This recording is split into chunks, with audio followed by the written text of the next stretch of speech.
Tonight, John Nodar continues exploring the Mobile River Delta. Last night, we visited the marshy southern delta, land of gators and wild rice. In part 2 of the 3-part series, John takes us into the middle delta for wild food and a 5,000-year-old suburb. I thought we'd start our tour of the Middle Delta at the Bluegill, a Causeway seafood restaurant, because so much of what they serve here starts there. But maybe you like it here because of the beaches. Maybe you like it here because of the seafood. The things that we consume that we love here, the oysters, the fish, the shrimp, all start their life because of this delta right here. John Dindo is a Dauphin Island Sea Lab scientist and a man who knows his way around the middle of the Mobile River Delta. There are lots of twists and turns and almost no people. We've been traveling here for the last hour and a half. We've seen one person and one boat. When folks talk about getting lost in the Delta, there's a good chance they're talking about this place. This is where the marsh meets the trees.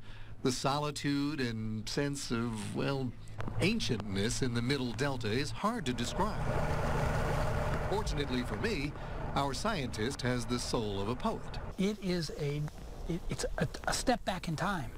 It's a beautiful habitat, and it really gives us a sense of place.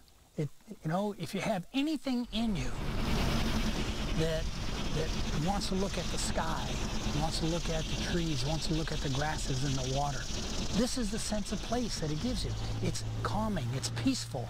But it wasn't always so lonely here. In fact, there used to be a lot of people living in the Middle Delta, according to naturalist Bill Finch. All right, Bill, what you doing? Hey, John, look at this. This is the evidence of people living in the Delta 5,000, 6,000, 7,000 years ago. That's a really long time ago. That's a long time ago. There are shell mounds here, clam shells, and you can eat a lot of clams in 5,000 years. I don't think we're seeing these as burial mounds at all. And I think that these were platforms that people lived on. Gosh, it goes on for a quarter mile this way. It's really incredible. We don't really know who lived here. The shell mound people predated the Choctaws, Cherokees, and other tribes that we know about.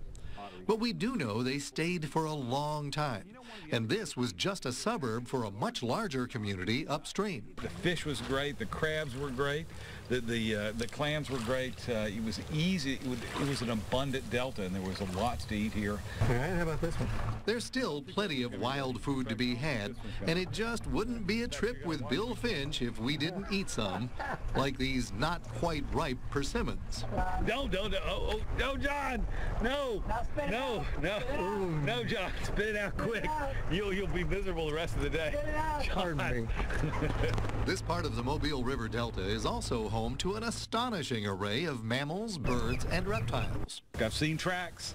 There's bear, there's mink, there's alligators, and of course, John, the turtles and the fish are absolutely amazing. Anything aquatic is just incredible here, along with the birds. I mean, how many species of fish are running through here? Probably 200, somewhere between 200, 300, maybe more species of fish that actually run in and out of this area. One of those fish ended up here, allowing me to continue a tradition that's been going on for thousands of years. People eating seafood on the banks of the Mobile River Delta. John Nodar, News 5.